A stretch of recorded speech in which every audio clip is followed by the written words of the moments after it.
Hello all, my name is Anupriya and I welcome you all on AP education. मैं आपको AP education पर NCERT पढ़ा रही हूँ और उसमें हम क्लास 6 की एनसीईआरटी कंप्लीट कर चुके हैं, जिसकी अलग से प्लेलिस्ट बनी हुई है। आप सभी क्लासेस उसमें जाके देख सकते हैं। आज हम करेंगे एनसीईआरटी क्लास 7 का chapter number 3 that is heat. हम न्यू एनसीईआरटी पढ़ रहे हैं जिसमें चैप्टर नंबर 3 जो है वो अभी हीट है।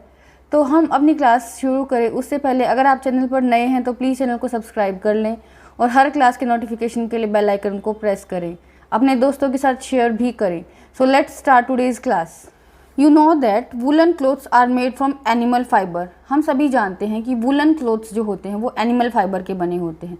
जैसे गोट से, शीप से हमें क्या मिलती है, वूल मिलती है, और ये सब क्या है, एनिमल फाइबर्स है। You also know that cotton clothes are made from plant fibre. हम जानते हैं कि कॉटन क्लोथ्स जो होते हैं वो प्लांट फाइबर के बने होते हैं, प्लांट से ऑब्टेन होते हैं। कॉटन बॉल होती है, उससे हमें क्या मिलती है, कॉटन मिलती है। We wear woollen clothes during winters when it is cold outside. Woollen clothes keep us warm. हम वुलन क्लोथ्स कब पहनते हैं, जब विंटर्स होती हैं, सर्दियाँ होती है, तो हम वुलन क्लोथ पहनते हैं। और वुलन क्लोथ क्या करते हैं, हमें गर्म रखते हैं, हमें वार्म रखते हैं। Woollen clothes keep us warm. We prefer to wear light colour clothes when it is hot. हम गर्मियों में क्या करते हैं, लाइट कलर के क्लोथ्स पहनते हैं। These give us feeling of coolness. जो लाइट कलर के क्लोथ्स होते हैं वो हमें कूलनेस देते हैं, कूलनेस की फीलिंग देते हैं। इतना हॉट हम फील नहीं करते लाइट क्लोथ्स के अंदर। You might have wondered why particular type of clothes are suitable for a particular season. आपको लग रहा होगा कि हम पर्टिकुलर टाइप के क्लोथ्स ही एक पर्टिकुलर सीजन में क्यों पहन रहे हैं, कि हम डार्क क्लोथ्स जो होते हैं वो सर्दियों में पहनते हैं, जबकि लाइट कलर के क्लोथ्स जो होते हैं वो गर्मियों में पहनते हैं। ऐसा क्यों? In winters you feel cold inside the house.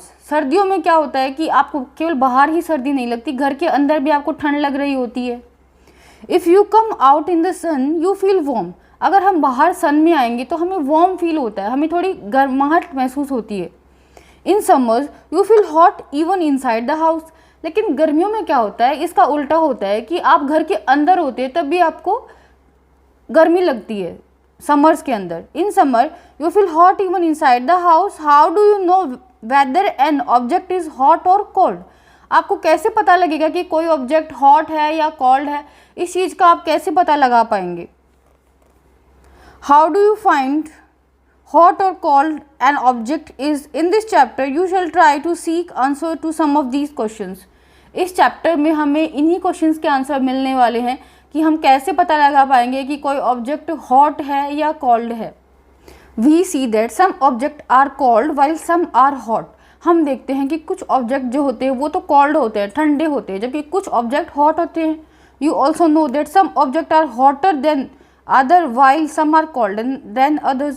हम ये भी जानते हैं कि कुछ ऑब्जेक्ट जो होते हैं वो तो दूसरों से हॉटर होंगे। अगर कंपैरिजन करेंगे तो दो के अंदर कुछ दो ऑब्जेक्ट्स में से एक हॉटर होगा और दूसरा कोल्डर होगा। How you decide which is hotter then the other. आप कैसे डिसाइड करेंगे कि कौन सा हॉटर है उससे दूसरे के कंपैरिजन में, विच वन इज़ हॉटर।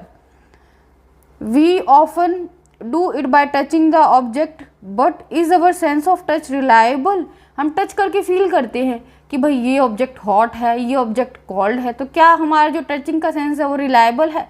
एक एक्टिविटी के थ्रू समझने की कोशिश करते हैं कि जो हम टच करके महसूस कर रहे होते हैं, फील कर रहे होते हैं, वो रिलायबल है या नहीं है। टेक 3 कंटेनर्स और tubs that is A, B and C.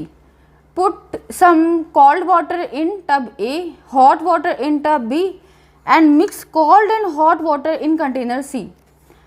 Tub A के अंदर तो हमने कोल्ड वाटर ले लिया, टब बी के अंदर हमने हॉट वाटर लिया, और सी के अंदर दोनों का mixture that is hot and cold water का मिक्सचर हमने ले लिया। Now dip your left hand in container A and right hand in container B. After keeping the hands in two container for 2 or 3 minutes, put both the hand simultaneously in container C. हम एक बार a container के अंदर अपना एक हाथ डालते हैं और दूसरे हाथ को हम कंटेनर बी के अंदर डालते हैं। ए में कोल्ड वाटर था और बी में हॉट वाटर था। अब दोनों हैंड्स को हम टब सी में डाल देते हैं तो हमें क्या फील होगा। Do both hand get the same feeling.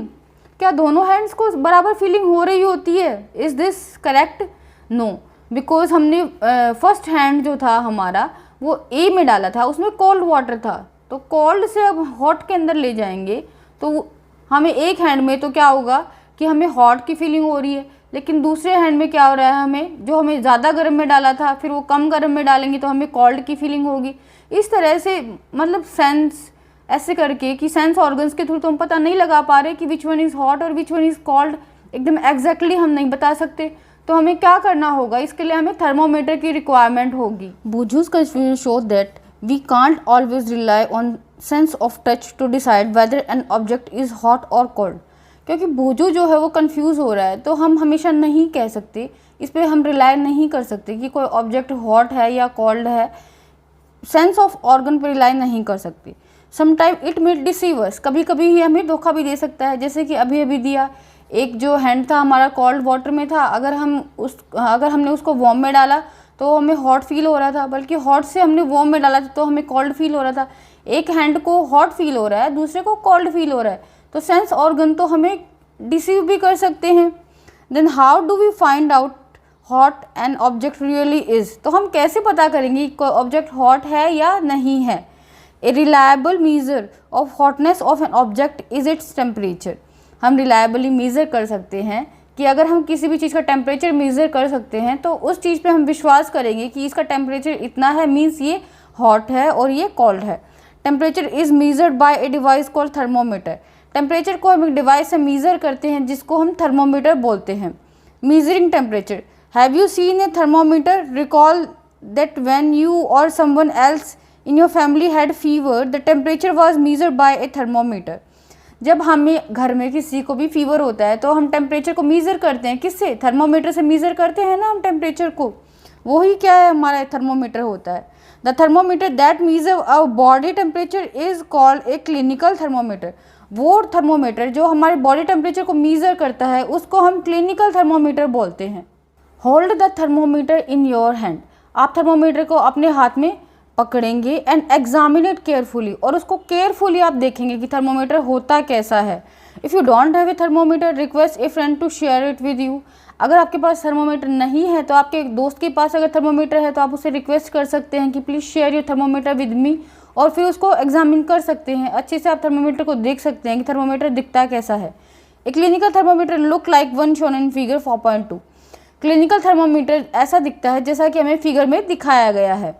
A clinical thermometer consist of long narrow uniform glass tube, ये किसका बना होता है, एक लॉन्ग नैरो और यूनिफॉर्म ग्लास ट्यूब का बना होता है, लंबी और यूनिफॉर्म ग्लास ट्यूब होती है उसका जो क्लिनिकल थर्मोमीटर होता है वो बना होता है। A clinical thermometer consist of long narrow uniform glass tube, ये हो चुका है हमारा। It has a bulb at one end, इसमें क्या होता है, एक बल्ब होता है, एक एंड में एक बल्ब होता है। दिस बल्ब कंटेन मरकरी, इस बल्ब के अंदर एक मरकरी होता है, मरकरी भरा हुआ होता है। Outside the bulb A small shining thread of mercury can be seen, हम बल्ब के बाहर जो शाइनिंग करता हुआ मरकरी है उसको ईजिली देख सकते हैं। If you don't see the mercury thread rotate the thermometer A bit till you see it, अगर आपको मरकरी थ्रेड नहीं दिख रहा तो आप थोड़ा रोटेट करेंगे थर्मोमीटर को और आप देखेंगे कि आपको मरकरी थ्रेड दिख जाएगा। You will also find a scale on thermometer, हमें थर्मोमीटर पे एक स्केल भी दिखाई देता है जिस पर कुछ रीडिंग लिखी हुई होती है। The scale we use is Celsius scale indicated by degree centigrade, जो स्केल हम देख पा रहे हैं वो सेल्सियस स्केल होता है और उसके ऊपर डिग्री सेंटीग्रेड के अंदर रीडिंग होती है। एक clinical thermometer reads temperature from 35 degree to 42 degree centigrade, एक क्लिनिकल थर्मोमीटर जो होता है वो 35 से 42 डिग्री सेंटीग्रेड तक के टेम्परेचर को मेज़र करता है। Reading a thermometer, let us learn how to read a thermometer, हम देखते हैं कि थर्मोमीटर को कैसे रीड करते हैं। First, note the temperature difference indicated between two bigger marks, also note down the number of division between these marks, दो बड़े बड़े मार्क होते हैं और उसके बीच में स्मॉल मार्क्स होते हैं, छोटे मार्क होते हैं। हमने बड़े मार्क को नोट कर लिया कि उसके बीच का टेम्परेचर डिफरेंस कितना है। जो मेनली जो टेम्परेचर डिफरेंस होता है दो बड़े मार्क के बीच में वो 1 डिग्री का ही होता है। Suppose the bigger mark read 1 degree, हमने मान लिया कि दो बिगर मार्क्स जो हैं उनके बीच में 1 डिग्री का डिफरेंस है, 1 डिग्री टेम्परेचर बढ़ जाता है। अगर हम एक बिगर मार्क से नेक्स्ट पे जाएंगे तो 1 डिग्री टेम्परेचर बढ़ जाएगा। There are 5 divisions between them, उसमें क्या होता है कि 5 सब डिविजन्स होते हैं, बड़े दो मार्क के बीच में 5 डिवीजन होते हैं। तो एक स्मॉल डिवीज़न जो है वो 1/5 का होगा, मीन्स 0.2 डिग्री सेंटीग्रेड का छोटा एक डिवीज़न है, उसको हम मीज़र करेंगे। Wash the thermometer preferably with N antiseptic solution. Thermometer को यूज़ करने के बाद उसको एंटीसेप्टिक सॉल्यूशन से हम क्या करेंगे, वॉश करेंगे। Hold it firmly and give it a few jerks. उसको अच्छे से पकड़ के उसको फ्यू जर्क्स देंगे, ऐसे झटके मारेंगे 2-3 उसको। The jerks will bring the level of mercury down. Jerk की वजह से क्या होगा, जो मरकरी का लेवल है वो डाउन आ जाता है। Ensure that it falls between 35 degree centigrade.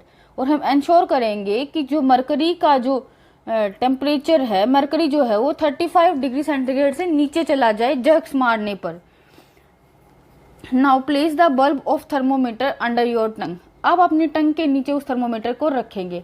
पहले उसको एंटीसेप्टिक सॉल्यूशन से वॉश कर लेंगे, उसके बाद उसमें जर्क्स लगाएंगे ताकि जो मरकरी जो है वो 35 डिग्री सेंटीग्रेड से नीचे चला जाए, और उसके बाद उसको अपनी टंग के नीचे रखेंगे थर्मोमीटर को। After 1 minute take the thermometer out and note the reading. 1 minute के बाद थर्मोमीटर को बाहर निकालेंगे मुंह से और रीडिंग को नोट करेंगे। This is your body temperature. अभी जो रीडिंग आ रही है वो आपका बॉडी टेम्परेचर है। The temperature should always be started with its unit degree centigrade. Temperature की यूनिट जो है इस थर्मोमीटर में वो हमेशा डिग्री सेंटीग्रेड में होती है। What did you record as your body temperature? The normal temperature of human body is 37 degrees centigrade. Nor the temperature is started with its units. Normal body temperature जो होता है human being का वो 37 degree centigrade होता है। Normal temperature क्या होता है? Measure the body temperature of some of your friends with a clinical thermometer. आप अपने कुछ दोस्तों का टेम्परेचर मीजर कर ले, लगभग 10 फ्रेंड्स का टेम्परेचर मीजर कर लेंगे क्लिनिकल थर्मोमीटर का यूज करते हुए। Record your observation. फिर आप अपनी ऑब्जर्वेशन को रिकॉर्ड कर लेंगे कि इसका टेम्परेचर इतना है, इसका इतना है, सबका टेम्परेचर आप नोट कर लेंगे। Is the body temperature of every person is 37 degree centigrade. क्या हर एक पर्सन का बॉडी टेम्परेचर 37 डिग्री सेंटीग्रेड है? The temperature of every person may not be 37 degree centigrade. Her person का जो टेम्परेचर वो 37 डिग्री सेंटीग्रेड नहीं होता है। It could be slightly higher और स्लाइटली लोअर। या तो वो 37 से थोड़ा सा ज्यादा होगा और 37 से थोड़ा सा कम भी हो सकता है। Actually we call normal temperature is the average body temperature of a large number of healthy people.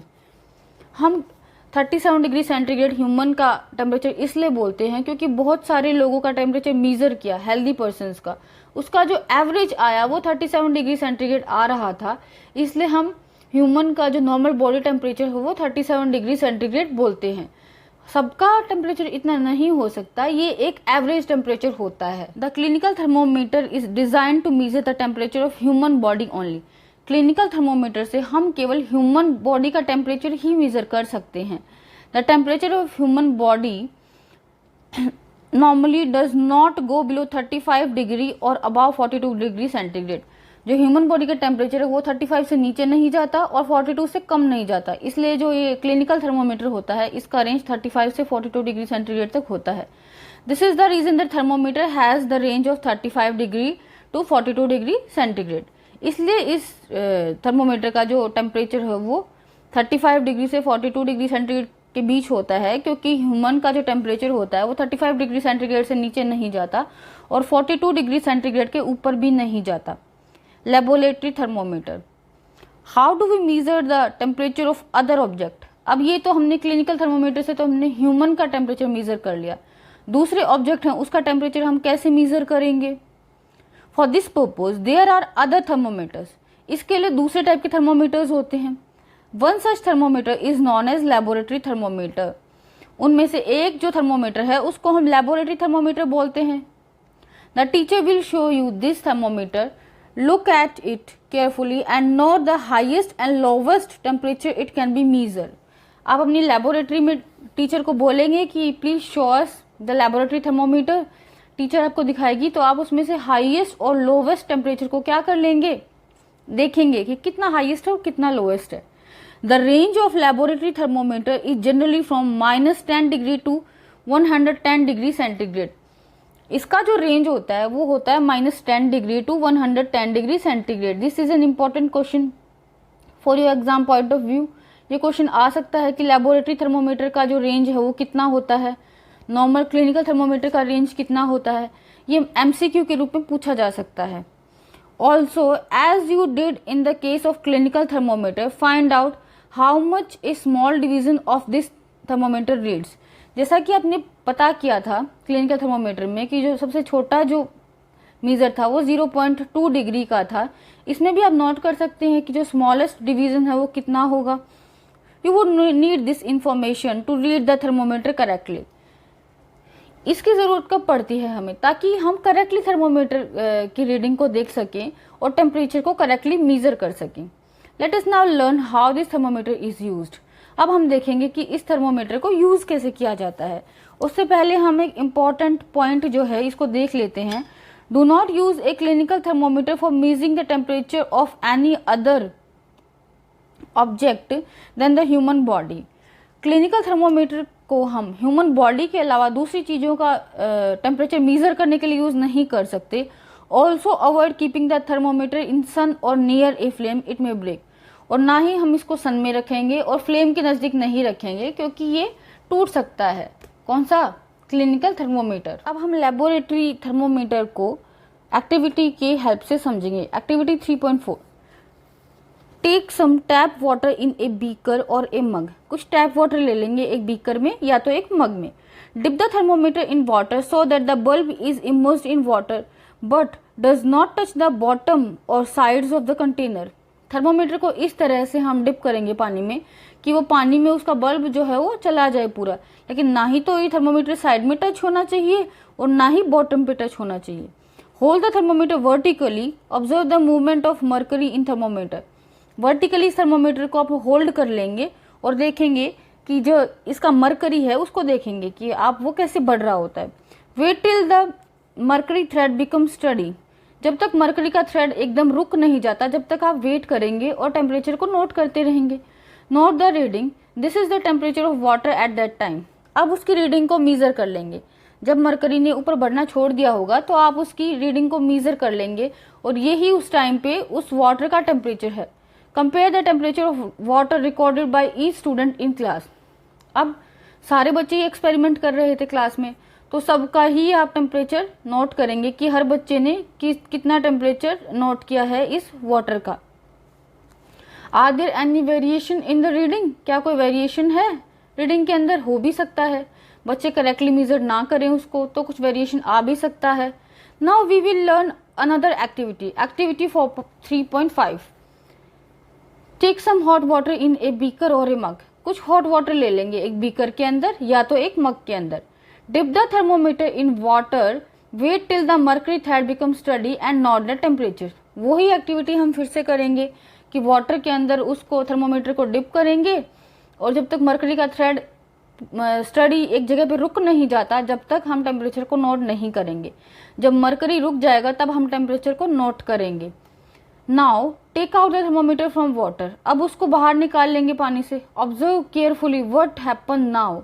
Do you notice that as soon as you take the thermometer out of water the level of mercury begin to fall. क्या आपने देखा कि जैसे ही आपने बाहर निकाला thermometer को तो मर्करी का जो लेवल है वो अपने आप से ही गिरना स्टार्ट हो गया। This means that the temperature must be read while the thermometer is in water. इसलिए हम लेबोरेटरी थर्मोमीटर को रीडिंग जब भी हम नोट कर लेंगे जब वो पानी के अंदर है।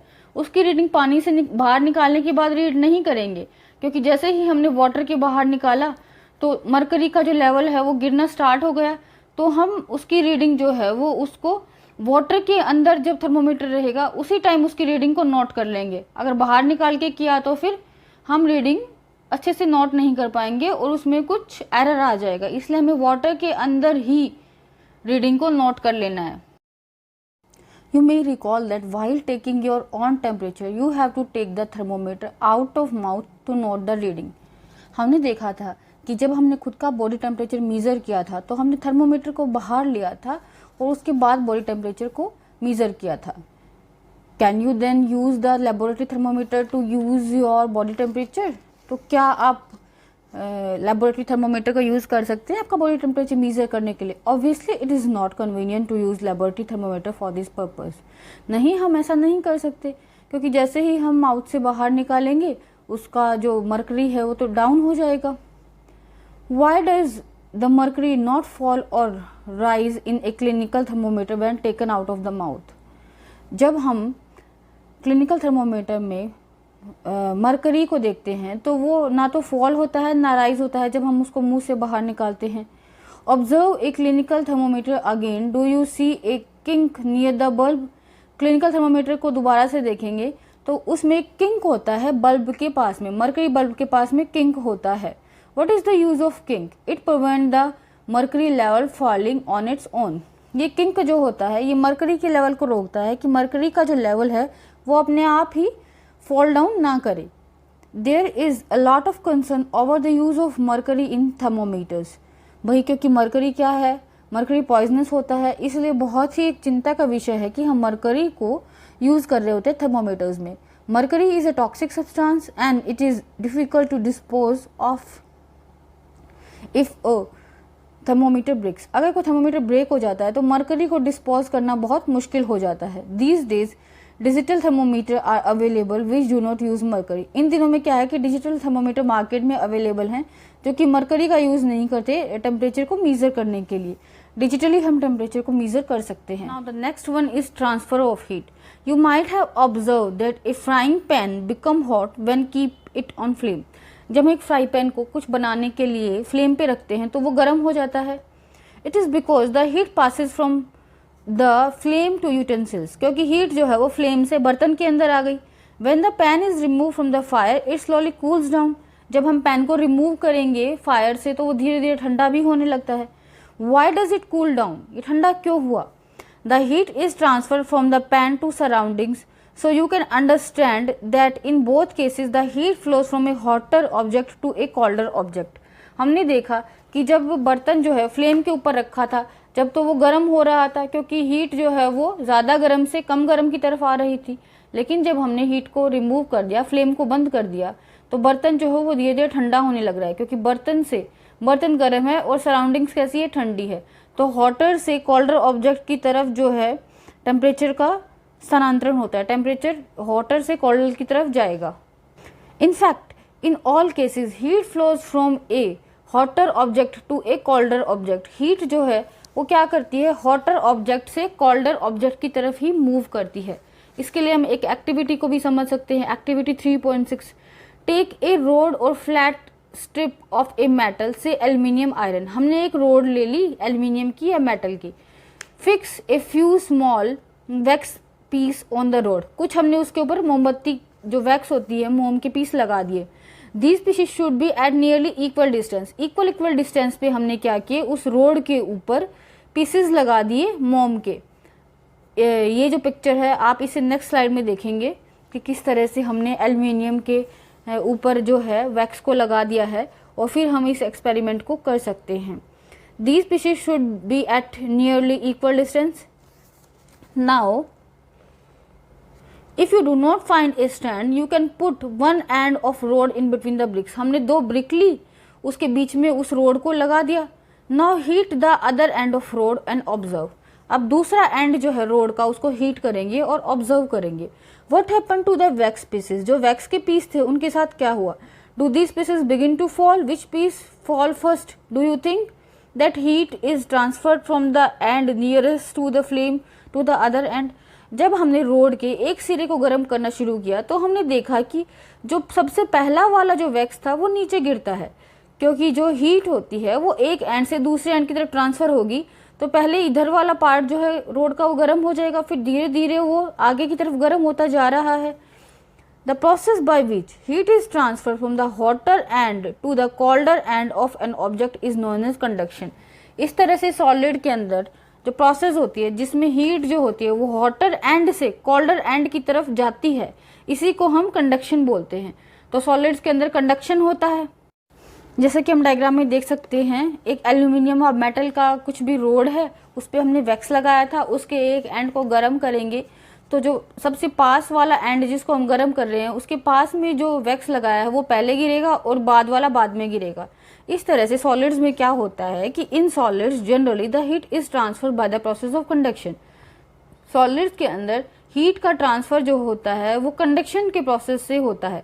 Conduction of heat by different materials, भाई बहुत अलग अलग मटेरियल्स होते हैं, तो कुछ कंडक्शन कर पाते हैं, कुछ नहीं कर पाते, as shown in this picture also. Do all substances conduct the heat easily, क्या सारे सब्सटेंसेस ही हीट को ईजिली कंडक्ट कर पाते हैं। You must have observe that the metallic pan for cooking has a plastic और वुडन हैंडल। आपने देखा होगा कि फ्राई पैन के अंदर जो हम फ्राई करते हैं तो उसका जो हैंडल होता है उस पर प्लास्टिक होता है या तो वुड होता है। Can you lift a hot pan by holding it from the handle without getting hurt. अगर ऐसा नहीं होता तो हम क्या होता, अगर मेटल का ही उसका एंड होता तो अगर हम उसको उठाते तो हमारा हाथ जल सकता था। इसलिए क्या किया जाता है, उसके एक तरफ में ऐसा कुछ मटेरियल लगा दिया जाता है जो कि हीट को कंडक्ट नहीं करता, जैसे कि प्लास्टिक है या वुड है, ताकि वो सिरा जो है उसका वो गर्म ना हो और हम इजीली से उसको यूज कर पाए। Heat water in A small pan और ए बीकर, पानी को हम गर्म करेंगे एक स्मॉल पैन के अंदर या फिर एक बीकर के अंदर। Collect some article such as steel, spoon, plastic, scale, pencil, ये सब उसके अंदर रख देंगे। Dip one end of each these articles in hot water, hot water लिया और हमने इन आर्टिकल्स को हॉट वाटर के अंदर डिप कर दिया। As you can show picture behind this page, हमने पीछे वाली पिक्चर में देखा था कि किस तरह से डिप किया गया था।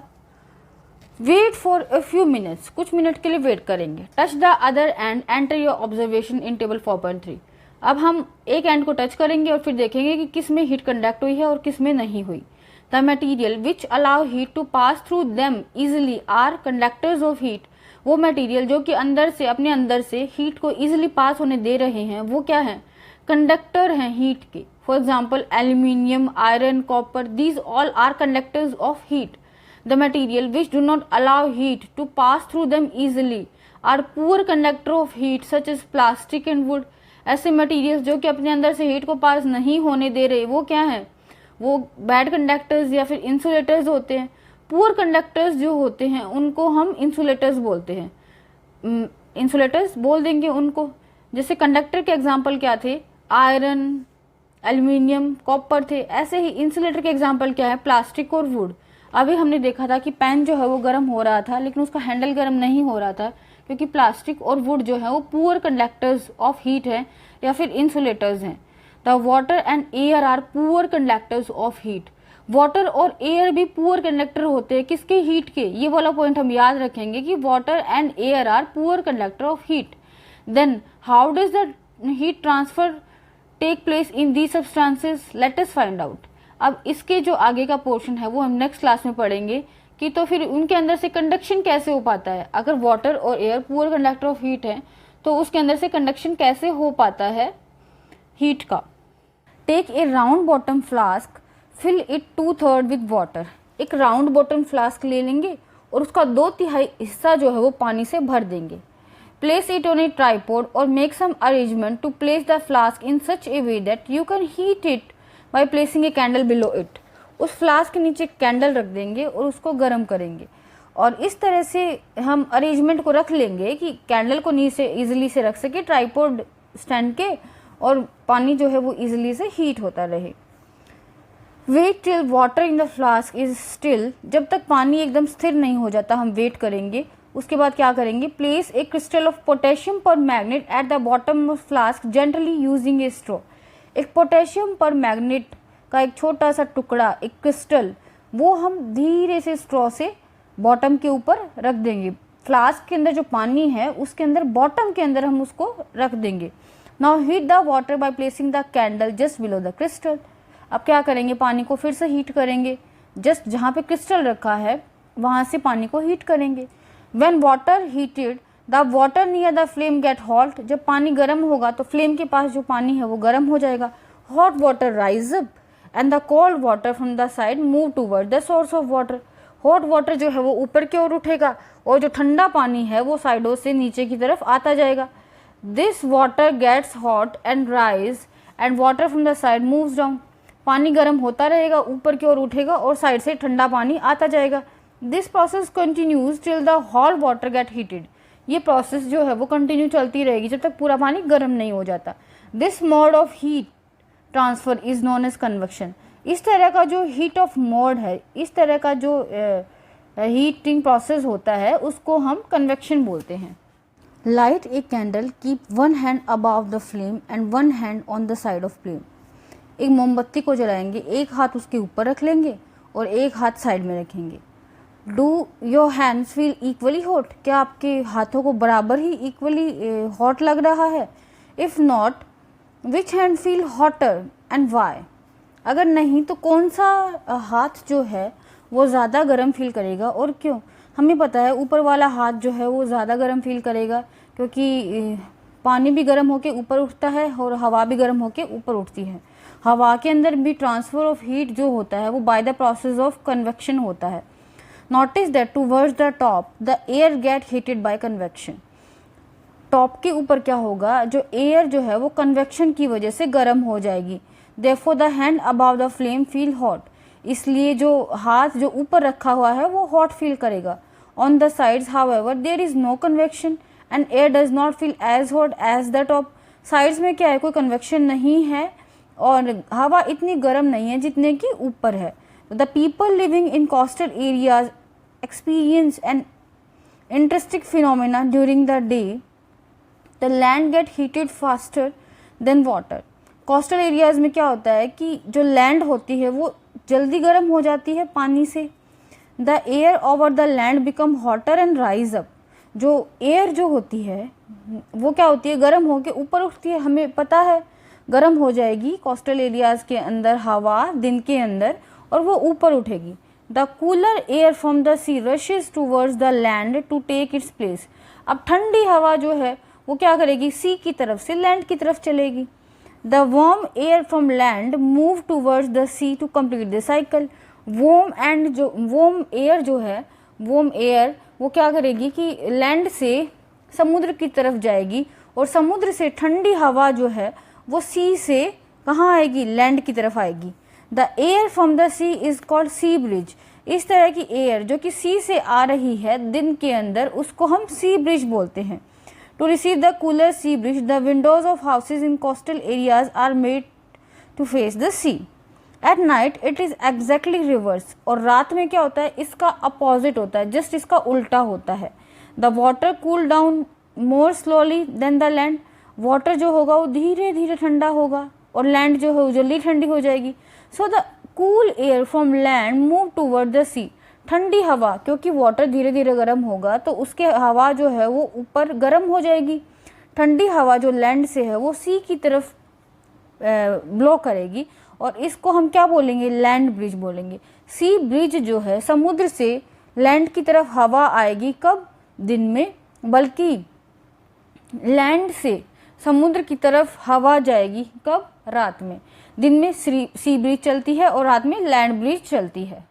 When we come out in the sun, we feel warm.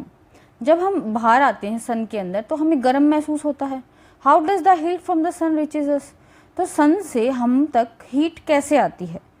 It cannot reach by conduction or convection. ना ही तो ये कंडक्शन से आएगी ना ही कन्वेक्शन से आएगी। As there is no medium such as air in most part of space between the earth and the sun.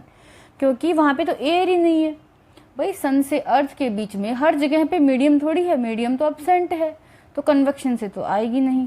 Water के अंदर ट्रांसफ़र ऑफ हीट होता है कन्वेक्शन से। एयर के अंदर ट्रांसफ़र ऑफ हीट भी किससे होता है, कन्वेक्शन से होता है। लेकिन सन की जो रेडिएशंस, सन की जो हीट है वो हम तक कैसे पहुंचती है? As you can in this picture, day time night time में क्या होता है। डे टाइम में तो क्या होता है कि ठंडी हवा जो है वो सी से और लैंड की तरफ जा रही होती है और नाइट में जो ठंडी हवा जो है वो लैंड से और सी की तरफ आ रही होती है। तो हमें पता है कन्वेक्शन से तो सन की जो हीट है वो पृथ्वी पर नहीं पहुंच रही। From the sun the heat come to us by another process known as radiation. Sun की जो हीट है वो हम तक पहुंचती है एक दूसरे प्रोसेस से जिसको हम रेडिएशन बोलते हैं। कन्वेक्शन के लिए मीडियम की ज़रूरत होती है लेकिन रेडिएशन के लिए किसी भी मीडियम की कोई ज़रूरत नहीं होती। The transfer of heat by radiation does not require any medium. Transfer of heat जो है रेडिएशन के थ्रू जो ट्रांसफ़र ऑफ हीट हो रहा है उसे किसी भी तरह का कोई मीडियम नहीं चाहिए। It take place whether a medium is present और नॉट। ये तो होगा चाहे मीडियम प्रेजेंट है तो भी होगा, नहीं है तो भी होगा। When we sit in front of room heater, we get heat by this process. जब हम रूम हीटर के आगे बैठते हैं तब भी हम हीट जो गेन कर रहे होते हैं वो by the process of radiation gain कर रहे होते हैं। A hot utensils keep away from the flame cool down as it transfer heat to surrounding by radiation. अगर हमने एक बर्तन को गर्म कर लिया, बर्तन में दूध था उसको हमने गर्म किया, तो वो बाहर जो हीट छोड़ रहा होता है कमरे के अंदर वो भी bye the process of radiation छोड़ता है। उसमें भी कोई मीडियम की जरूरत नहीं होती, रेडिएशन से वो हीट जो होगी वो एनवायरनमेंट में चली जाती है। Our body to give heat to surroundings and receive heat from it by radiation. हमारी बॉडी जो है वो भी सराउंडिंग में हीट देगी और सराउंडिंग से हीट लेगी, किसके through? By the process of radiation, radiation के through. All hot bodies radiate heat. जितनी भी हॉट बॉडीज होंगी वो हीट को रेडिएट करती रहती हैं। When this heat fall on some object, a part of it reflected and a part is absorbed and a part may be transmitted. जब hot body जो रेडिएट कर रही होती है, when heat fall on an object, जब किसी भी object के ऊपर हीट गिरती है तो क्या होता है कि इसका थोड़ा पार्ट तो रिफ्लेक्ट हो जाएगा, कुछ पार्ट एब्जॉर्ब हो जाएगा और कुछ पार्ट जो है वो ट्रांसमिट कर दिया जाता है। The temperature of the object increase due to absorb part of heat. Temperature क्यों इंक्रीज हुआ? किसी भी बॉडी का टेम्परेचर क्यों इंक्रीज हुआ? क्योंकि उसने हीट एब्जॉर्ब कर ली। Why are you advise to use an umbrella when you go out of sun. हमें क्यों कहा जाता है कि भैया अम्ब्रेला का यूज़ करो, जब आप बाहर जा रहे हो सन के अंदर तो अम्ब्रेला का यूज़ करो, ऐसा क्यों बोला जाता है? ताकि डायरेक्टली हम पे जो सन की रेडिएशंस है वो ना गिरें। अम्ब्रेला के ऊपर गिरेंगी तो हम जो है डायरेक्ट सन के कांटेक्ट में नहीं आ रहे, तो उतनी ज़्यादा गर्मी हमें महसूस नहीं होगी। Kind of cloth we wear in summer and winter. You know that in summer we prefer light color clothes and in winters usually wear dark color clothes. Why it is so? Let us find out. हमें पता है कि हम गर्मियों में जो है वो हल्के रंग के कपड़े पहनते हैं, जबकि सर्दियों में डार्क कलर क्लोथ्स पहनते हैं। ऐसा क्यों होता है? एक्टिविटी के थ्रू हम समझने की कोशिश करेंगे। Take two identical tin, paint outer of one black and of other white, pour equal amount of water in each and leave them in midday sun for about an hour. हम दो क्या कर लिए, दो हमने बड़े बड़े केन्स ले लिए, दो पतीले ले लिए मान लीजिए। एक को हमने वाइट कलर कर दिया जबकि एक को हमने ब्लैक कलर कर दिया। उन दोनों में बराबर का पानी डाल दिया और उनको आधा एक घंटा तक बाहर सन के अंदर रख दिया। Measure the temperature of water in both the cans. अब क्या करेंगे, दोनों केन्स के अंदर टेम्परेचर को मीजर करेंगे। Do you find any difference in temperature? क्या आपको कोई भी डिफरेंस नजर आ रहा है उन दोनों के टेम्परेचर के अंदर? इन विच केन is the water warmer? You can feel the difference even by touching water in two canes. भाई हम दोनों केन को टच भी करेंगे तो भी हमें पता चल जाएगा कि विच वन इज वार्मर। हमें पता है कि भाई जो हॉट डार्क कलर्स जो होते हैं वो क्या करते हैं, हीट को ज़्यादा एब्जॉर्ब करते हैं। ज़्यादा एब्जॉर्ब हीट करेंगे तो ब्लैक कलर का जो यूटेंसिल है उसके अंदर पानी ज़्यादा गर्म होगा क्योंकि उसने ज़्यादा हीट एब्जॉर्ब की है। बल्कि जो वाइट कलर का जो है उसने हीट को रिफ्लेक्ट कर दिया तो उसके अंदर पानी इतना जल्दी गर्म नहीं होगा। तो इसीलिए जो डार्क कलर का कंटेनर है उसके अंदर पानी गर्म जल्दी हो जाता है। इसीलिए हम सर्दियों में डार्क कलर क्लोथ पहनते हैं ताकि हम ज़्यादा हीट ले सके सन से और थोड़ा वार्म फील कर सके। और गर्मियों में हम लाइट कलर क्लोथ पहनते हैं ताकि हीट जो है वो एब्जॉर्ब ना हो और हम कूल रह सके। इसलिए ऐसा होता है कि हम गर्मियों में तो डार्क कलर के क्लोथ्स नहीं पहनते, लाइट कलर क्लोथ्स पहनते हैं, जबकि सर्दियों में हम डार्क कलर के क्लोथ्स पहनते हैं। Fill the two canes used in activity 3.10 with the same amount of hot water at same temperature. Leave the cane in room or in shade. वो जो दो टब हमने यूज़ किए थे एक्टिविटी 3.10 में, उनमें ही हमने क्या किया, इक्वल अमाउंट में पानी भर दिया, गर्म पानी को भर दिया और उसको छोड़ दिया थोड़ी देर के लिए। Note the temperature of water after 10 to 15 minutes. हम टेम्परेचर नोट करेंगे कि जो डार्क कलर का जो टब था वो क्या करता है, हीट को रेडिएट भी ज़्यादा करेगा। ज़्यादा हीट करेगा तो जल्दी से कूल भी हो जाएगा। तो इसलिए क्या होता है कि डार्क कलर हीट का एब्जॉर्बर भी होता है और हीट को इमिट भी करता है ज़्यादा। Do these activities suggest to you the reason why it is more comfortable to wear light colour clothes in summer and dark colour clothes in winter. ये एक्टिविटी हमें बताती है कि क्यों हमें लाइट कलर क्लॉथ समर में पहननी चाहिए और डार्क कलर के क्लॉथ्स विंटर में पहनने चाहिए। Dark surface absorb more heat and therefore we are comfortable with dark clothes in winters. क्योंकि डार्क कलर क्लोथ्स जो होते हैं वो ज़्यादा हीट को एब्जॉर्ब कर रहे होते हैं, इसलिए हम विंटर्स में कंफर्टेबल होते हैं. ज़्यादा हीट हमें मिलेगी, हम थोड़ा गर्म महसूस करेंगे. Light coloured clothes reflect most of the heat that fall on them and therefore we feel comfortable wearing them in summers. Light colour clothes क्या करते हैं, ज़्यादातर हीट को रिफ्लेक्ट कर देते हैं, उन पे जो हीट गिर रही होती है उसको रिफ्लेक्ट कर देते हैं, इसलिए हमें समर्स में लाइट कलर क्लोथ्स पहन के अच्छा लगता है. Woollen clothes keep us warm. In winter we use woollen clothes. Wool is poor conductor of heat. Wool जो होती है वो पुअर कंडक्टर है हीट की. Moreover there is air trapped in between wool fibres. और वूल फाइबर के बीच में air भी ट्रैप होती है. वूल खुद भी क्या है, पुअर कंडक्टर है हीट की, और उसके अंदर एयर जो ट्रैप है वो भी पुअर कंडक्टर है हीट की. This air prevent the flow of heat from our body to cold surroundings. हमारा जो बॉडी का हीट है वो नहीं जा पाएगा, ठंडी सराउंडिंग जो है बाहर वो नहीं जा पाएगा, क्योंकि दोनों ही पुअर कंडक्टर हैं किसके, हीट के. So we feel warm. Suppose you are given two choice in winters either one thick blanket or two thin blankets joined together. What would you choose and why? Remember that there is a layer of air in between the blankets. अगर आपको कोई दो blanket देता है सर्दियों के अंदर, दो पतले ब्लैंकेट या एक मोटा ब्लैंकेट, तो आप कौन सा चूज़ करेंगे? हम दो थिन ब्लैंकेट चूज़ करेंगे, क्योंकि उसके बीच में जो है एक एयर की लेयर भी बन जाती है, और air is poor conductor of heat. तो हमारी जो बॉडी की हीट है उसको बाहर रेडिएट नहीं होने देगी, और हम अपनी बॉडी की हीट से ही अंदर वार्म फील करते रहेंगे. We often use electricity and fuel like coal, wood to keep our houses cool and warm. हम यूज़ करते हैं किसका, इलेक्ट्रिसिटी का, कोल और वुड का, हमारे घरों को ठंडा रखने के लिए और गर्म रखने के लिए भी. Is it possible to construct a building that are not affected much by heat and cold outside? क्या पॉसिबल है ऐसी एक बिल्डिंग बना पाना कि अगर बाहर ज़्यादा ठंड हो रही है या फिर गर्मी पड़ रही है, हमारा जो घर है वो उससे अफेक्टेड नहीं हो, नॉर्मल टेम्परेचर रहे घर के अंदर. Is this possible? This can be done by constructing outer wall of building so that they have trapped layer of air. अगर हमने बाहर की जो आउटर लेयर है उसको इस हिसाब से बना दिया घर की बिल्डिंग को कि उसके अंदर एक एयर की जो लेयर बनी रहे, तो ये पॉसिबल हो जाएगा, क्योंकि air is bad conductor of heat. वो हीट को अंदर से बाहर नहीं जाने देगी और बाहर से अंदर भी नहीं आने देगी. One way of doing this is to use hollow bricks which are available these days. ऐसा काम हम कर सकते हैं खोखली ईंटों का प्रयोग करके, क्योंकि उसके अंदर हवा भरी रहेगी, हवा की एक लेयर रहेगी जो कि आजकल अवेलेबल भी हैं. तो हम हॉलो ब्रिक्स का प्रयोग करके इस तरह के घर बना सकते हैं जिसके ऊपर एनवायरनमेंट का ज़्यादा प्रभाव नहीं पड़ेगा, सर्दी और गर्मी का ज़्यादा इफेक्ट नहीं होगा. This was all about today's class. और हमारा चैप्टर 3 कंप्लीट होता है. आई होप कि आपको ये चैप्टर अच्छे से समझ आ गया होगा. अगर आप चैनल पर नए हैं तो प्लीज़ चैनल को सब्सक्राइब कर लें और हर क्लास के नोटिफिकेशन के लिए बेल आइकन को प्रेस करें. अपने दोस्तों के साथ शेयर भी करें. Thanks for watching.